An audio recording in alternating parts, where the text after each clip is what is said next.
Bonjour à toutes et à tous, bienvenue de nous rejoindre ce matin pour ce webinaire que nous organisons autour de la solution Ficor STM32MP1 équipée du processeur ST microélectronique STM32MP1. Nous allons commencer dans quelques minutes, puisqu'on n'est pas tout à fait, il n'est pas tout à fait 11 heures. Bien, en tout cas, merci de nous avoir rejoints pour ce webinaire. Donc, ce matin, je suis avec Christophe Parent, notre ingénieur support, et la session est pilotée par Damien Barrier, des gérants de Fitech France. Bonjour. Euh, la session est enregistrée et vous pourrez tout au long de cette session nous poser vos questions et réponses avec la petite icône Q et R de Zoom. Donc, nous répondrons à ces questions soit au fil de l'eau, soit plutôt en fin de présentation, en fin de ce webinaire. Donc, pour démarrer ces 45 minutes ensemble, un petit mot sur notre agenda. Je vais d'abord rappeler un peu le positionnement de Fitech, notre offre et surtout la solution Ficor STM32MP1. Et très vite, je passerai la main à Christophe qui vous présentera les techniques de mise en œuvre de cette solution pour l'interopérabilité entre le processeur, le Cortex A7 et le MCU, le Cortex M4.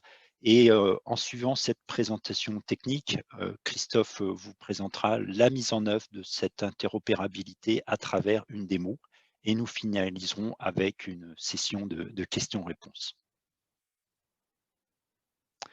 Quelques mots sur Fitech. Donc, Fitech est une société allemande qui a été créée en 1986, qui est désormais dans une position de groupe. Notre métier, c'est de faire des modules cœur numérique, des systèmes on module, et on rayonne ces produits sur le marché international à travers 4 filiales, dont la filiale Fitech France, pilotée par Damien Barrier. Nous sommes situés à côté du Mans, à Ciel-Guillaume. Et aujourd'hui, le groupe Fitech, c'est 72 millions d'euros de chiffre d'affaires, près de 400 collaborateurs, avec cette entité de Fitech France où nous sommes une équipe de 6 personnes, à même de vous répondre sur le conseil par rapport aux solutions et l'accompagnement, aussi bien dans le process de vente que sur l'activité de support technique. Donc, Christophe fait partie de l'équipe technique de Fitech France et est à même de vous répondre sur les questions techniques. Donc, notre métier, c'est de faire du SOM, du système on module. Donc, vous pouvez voir en partie droite de la planche, en partie en haut à droite, un exemple de produits. Donc, c'est le Ficor STM32MP1. Ces produits, on les propose dans une démarche d'ODM. Donc, on les produit en Allemagne et on vous les livre pour les intégrer dans votre solution en tant que cœur numérique pour que vous disposiez de la puissance d'un processeur et d'une architecture à partir de 32 bits pour animer vos produits. Donc, ils sont disponibles sous la forme de kits de développement qui vont venir équiper une carte d'accueil ou une USB-C, comme vous voyez en partie centrale de la planche, qui va exposer l'ensemble des interfaces que vous avez besoin d'utiliser sur votre produit et bénéficier de toute la puissance du CPU et du MCU. Associé à cette offre de produits et de solutions, on va vous proposer tout un accompagnement à travers le développement de cartes d'accueil, le développement ou la customisation de board support package et le développement de drivers sur la partie logicielle et enfin des formations. Donc cela, on le réalise directement et avec un réseau de partenaires, en particulier sur des expertises comme l'intelligence artificielle, la sécurité ou l'IoT. Cette offre s'accompagne de tout un cycle de services, donc tout au long de l'utilisation de nos produits, et ce dans la durée, puisque quelque part, on est sur des marchés où on attend des pérennités fortes par rapport aux solutions qu'on propose aux côtés de nos partenaires fournisseurs de processeurs, comme nos amis de ST Microelectronics, que je salue et que je sais présents également à nos côtés ce matin. Concernant le Ficor STM32MP1, donc on a cette solution SOM qui s'appuie sur le processeur ST microélectronique STM32MP1. On a décliné ce SOM avec un équipement qui va permettre de le mettre en œuvre directement sur un form factor intéressant. Donc sur ce processeur, pour résumer, toute sa force, c'est cette dualité Cortex A7, Cortex M4 sur la partie processeur 32 bits et microcontrôleur. Donc une évolution naturelle pour des projets où on utilise depuis de nombreuses années des microcontrôleurs ST Microelectronics et pas que, et sur lesquels il peut être intéressant d'avoir désormais de disposer de fonctions qui vont permettre de gérer de l'interopérabilité réseau, des interfaces industrielles ou autres multiples, jusqu'à de l'acquisition vidéo ou du jeu de vidéo, tout en disposant d'une interface avec un GPU puissant, de la possibilité d'utiliser des réseaux de terrain comme le CAN. Donc l'ensemble de ces interfaces, vous allez les retrouver sur le SOM et puis câblées et disponibles avec des schémas de référence sur la SBC, donc dans le kit de développement. À noter aussi la possibilité de gérer du low power à travers une RTC dédiée au low power et puis des interfaces de stockage flash, SPI ou EEPROM pour du stockage persistant. Donc, on propose ce processeur sur le produit Ficor STM32MP1 selon ces 7 versions, avec 3 versions standard et les autres versions custom sur des déclinaisons de fréquences de 650 à 800 MHz, avec une idée de prix aux alentours à partir de 45 € le module sur des quantités à minima de 1000, sachant qu'on peut bien sûr adresser des quantités plus faibles. Côté environnement ou caractéristiques physiques, on est sur un produit qui va exposer deux connecteurs Samtec 2 x 120 pins, une dimension de 4 cm sur 4 cm et demi, et disponible en qualification industrielle et sur des consoles qui vont de 1,75 watts à 3 watts maxi. Voilà par rapport à cette présentation. Donc, je vais laisser la main à Christophe qui va vous présenter dans le détail la solution d'interopérabilité MPU-MCU.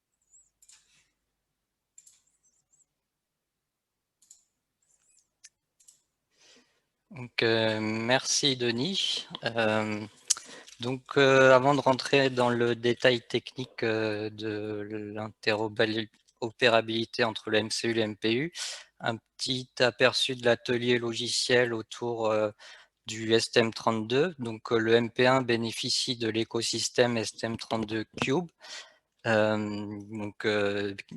Historiquement de tous les STM32 MCU, avec notamment des outils performants comme CubeMX, CubeIDE, CubeProgrammer, et des solutions de firmware embarquées avec le STM32 Cube MP1 Package, qui est issu des mêmes packages mais pour les MCU, avec notamment des nouvelles librairies pour tout ce qui est aspect Cortex, communication avec le A7. Et puis associé à ces packages logiciels, nous avons bien sûr côté Cortex A7 la solution Linux, donc basée sur du OpenST Linux et un environnement Yocto Project. Concernant les MCU packages, le portage de librairies telles que contrôle moteur et intelligence artificielle est aussi possible. Et du coup, nous avons réalisé par exemple une démo sur le contrôle moteur avec le M4 et le A7. Donc, je reviens maintenant sur le MP1, le package STM32Cube MP1. C'est un kit de développement pour le Cortex M4. Donc, il a été simplement, donc il est issu du MCU, il a été adapté au MP1. On retrouve le MP1 tout en bas avec les boards disponibles, donc des kits de chez ST ou d'autres fournisseurs, donc tels que la Fiboard Sargas et le Ficor sont compatibles avec ce kit de développement. On retrouve des différents niveaux de couches logicielles avec des board support package en fonction de la board qu'on utilise, des niveaux d'abstraction hardware, donc HAL, Hardware Abstraction Layer, ou encore des low layers pour tout ce qui est bas niveau, couches logicielles légères, et enfin des middleware, donc OpenAMP pour tout ce qui est communication interprocesseur, on va le voir, ou bien des OS tels que FreeRTOS. et finalement des exemples de projets pour commencer voilà, un projet. Et puis des librairies pour tout ce qui est Cortex ARM. Donc CubeMX, un outil aussi performant pour tout ce qui est configuration du système, pour le pin muxing des broches, que ce soit la définition côté M4 ou A7, des horloges internes et également des périphériques internes. Il permet de générer du code dit HAL pour le Cortex M4, pour tout ce qui est abstraction du hardware, et également côté A7 du device tree, pour que ce soit pour le kernel ou les bootloaders. Le code est généré à travers des projets, des formats de projets qui sont comme QBDE ou System Workbench for Linux for STM32, ou encore d'autres comme MDK ARM. L'outil permet aussi de simuler les consommations d'énergie d'un projet résultant à travers cet outil, et également, si l'on souhaite, du tunage de DDR. Donc l'outil QBDE, il permet de sélectionner un device STM32, donc qui est un outil clé en main pour le STM32, de configurer ce device ou cette carte à développer à travers CubeMX, qui s'intègre dans l'environnement de développement QBDE. Donc on peut développer, déboguer pour du M4 ou du A7. Pour le M4, on utilise une JTAG, donc ST-Link ou Seger G-Link pour cet environnement. Deux modes de débogage sont proposés en mode engineering mode, c'est-à-dire que on est en mode développement, le M4 est lancé seul, le A7 n'est pas allumé, et on peut faire un premier développement sans utiliser Linux. Et finalement, on a le production mode où le Linux est démarré, et c'est lui qui lance l'allumage du Cortex M4, et le débugage se fait à travers ce système. Donc là, on est plus sur le proche du produit final. Alors maintenant, on vient à la communication MPU-MCU. Donc c'est basé sur des mécanismes de partage de mémoire partagée. Donc sur le MP1, il y a une SRAM MCU qui, on peut le voir, est formatée ainsi par défaut, mais ça peut être configurable. Donc par exemple, on a la SRAM qui a 128 kilobits kilo-octets pour le code, et encore 128 kilo-octets pour la data. Et on voit qu'on a une SRAM 3 de 64 kilo-octets qui est dédiée à l'inter-process communication, donc pour des buffers partagés entre les deux cortex. Ce mappage mémoire se paramètre au niveau A4 et M7, donc au niveau Linux device tree, et côté M4 au niveau d'un linker script. Associé à cette mémoire partagée, on a ce qu'on appelle un bloc hardware IPCC, Inter-Processor Communication Controller, qui est une boîte aux lettres qui relie les deux processeurs à travers des interruptions, un système d'interruption relié au contrôleur d'interruption. Si on fait un zoom sur cette boîte aux lettres, on s'aperçoit qu'on a jusqu'à 6 canaux de communication bidirectionnels. Donc c'est un système d'interruption multiplexée avec des interruptions et des flags permettant d'indiquer si le processeur est libre ou occupé. Voilà. Donc, si maintenant on en passe à la partie plutôt logicielle, donc la partie A7 tout d'abord, on a le kernel Linux qui s'appuie sur différents frameworks, donc le Remote Proc Frameworks, le RPMSG, Remote Processing Message, le Virtual IO, le Mailbox, et enfin, ces frameworks s'appuient sur des drivers spécifiques au STM32. Donc ici, on voit le user space, le kernel avec les différents composants que je vous ai listés. Et on dit que dans ce cas-là, Linux est master processor master. De l'autre côté, on a le M4. Alors, les solutions sont un projet qui s'appelle OpenAnt, Open Asymmetric Multiprocessing, qui s'appuie sur des RTOS ou bien bare metal, c'est-à-dire sans OS, avec des lib metal API. Et à l'image de ce qu'on retrouve sous Linux, des composants RPMSG et VirtualIO, donc compatibles avec Linux. Et dans ce cas-là, on s'appuie à nouveau sur un driver, donc l'IPCC pour tout ce qui est bloc hardware, gestion du bloc hardware IPCC. Si on regarde un peu plus en détail ce que cela donne en mise en œuvre côté Linux, donc on retrouve tout en bas nos différents composants hardware avec l'Interprocessor Communication Controller, la RAM MCU. Donc au-dessus de ça, il y a le kernel. Donc tout d'abord, pour contrôler l'IPCC, on a ce qu'on appelle le mailbox qui configure et contrôle les interruptions de l'IPCC. Donc celui-ci fournit une API pour le client mailbox, donc pour le client qui est en l'occurrence le remote proc.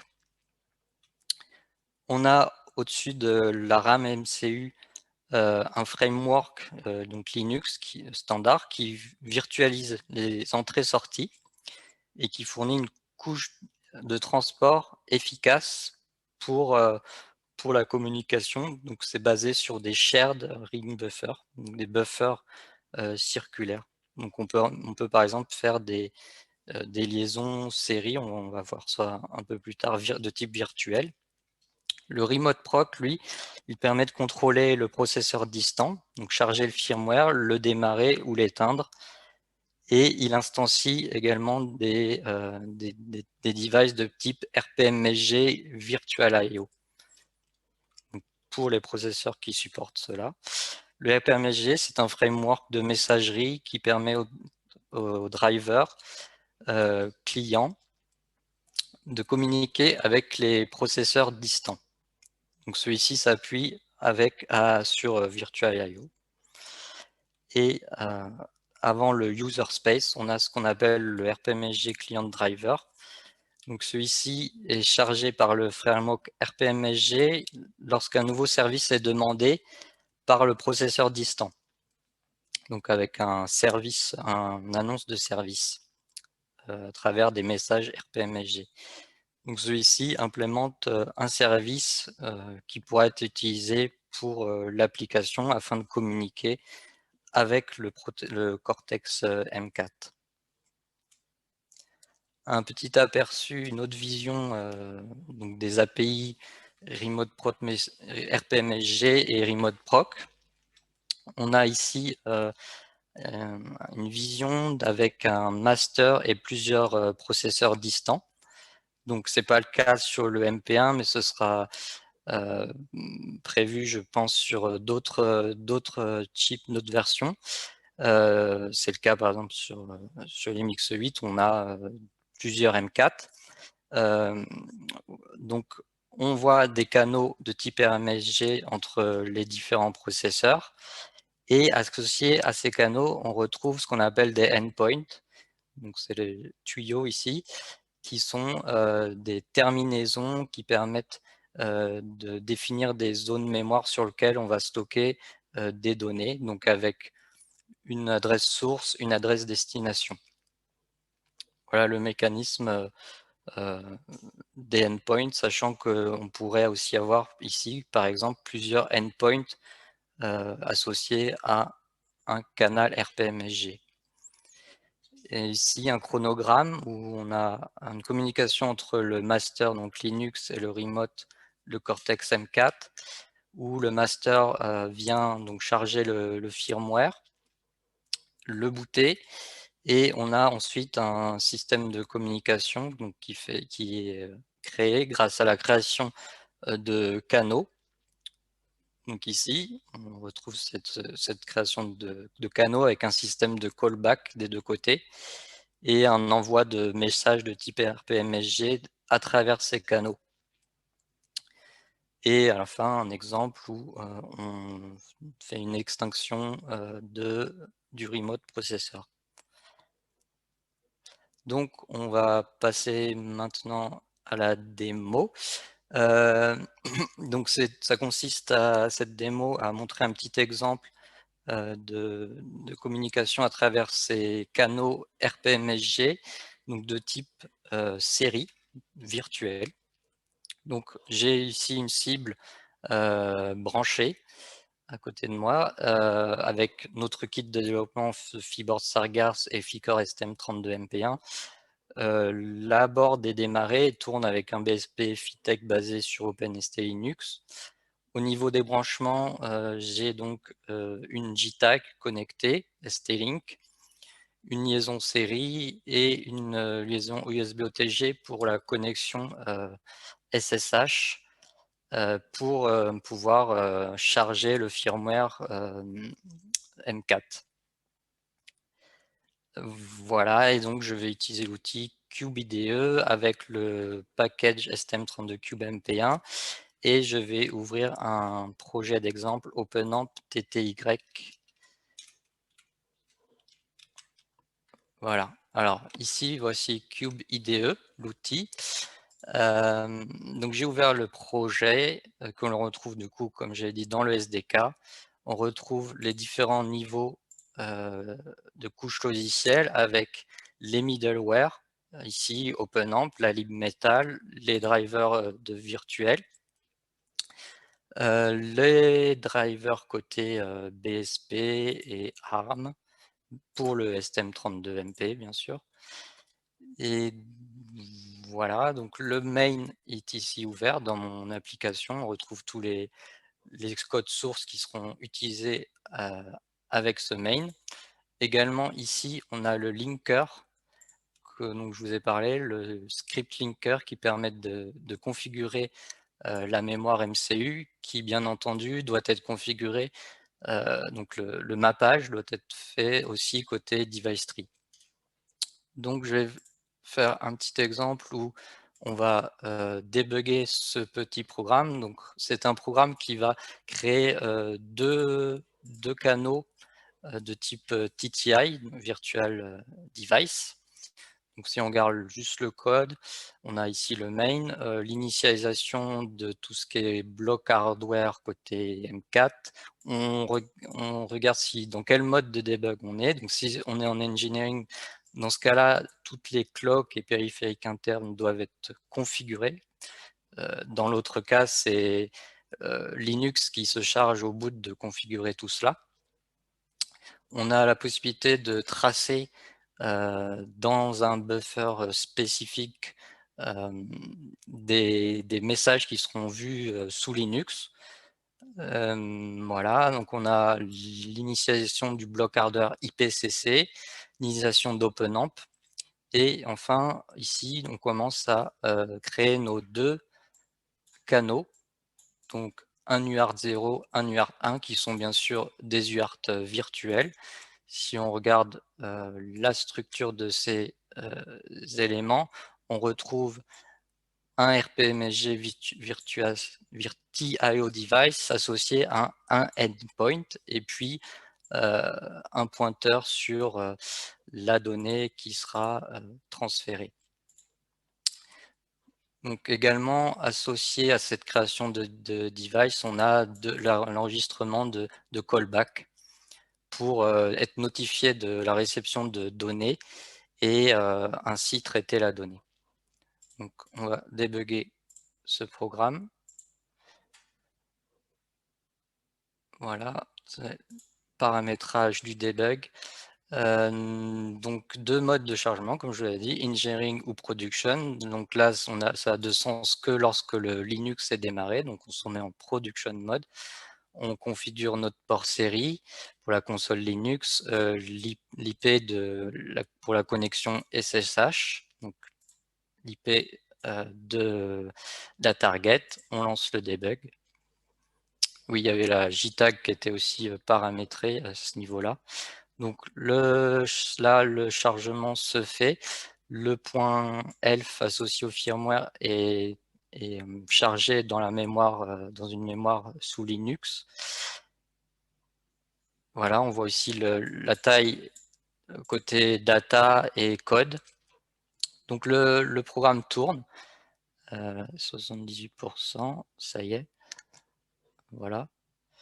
Donc là, c'est des logs d'infos pour démarrage du debug.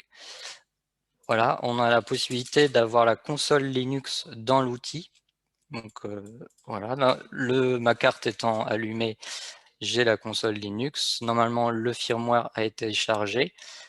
On peut vérifier côté système certaines informations donc qui vont nous intéresser notamment. Donc là, on voit bien que les différents composants donc, je vous ai parlé pendant cette présentation ont bien été mis en œuvre avec le remote proc, les virtual, les RPG MTTY. Donc on voit bien que le processeur était mis en route. Donc des créations des canaux ont été effectuées, comme on voit je peux vous le montrer dans le code, avec des endpoints, c'est-à-dire une adresse de début et de fin. Voilà. Donc on va maintenant procéder à la manip qui consiste à envoyer un message côté Linux et le recevoir côté A7. On va juste, par exemple, on a aussi des commandes pour vérifier l'état du processeur. Donc là, j'ai tapé une commande Linux qui me dit que le processeur M4 est bien en train de tourner. Au niveau de la conséquence des RPMSG, on a bien nos deux devices, nos deux canaux qui ont été créés, qui se retrouvent ici sous la forme d'un /dev tty rpmsg 0 et 1.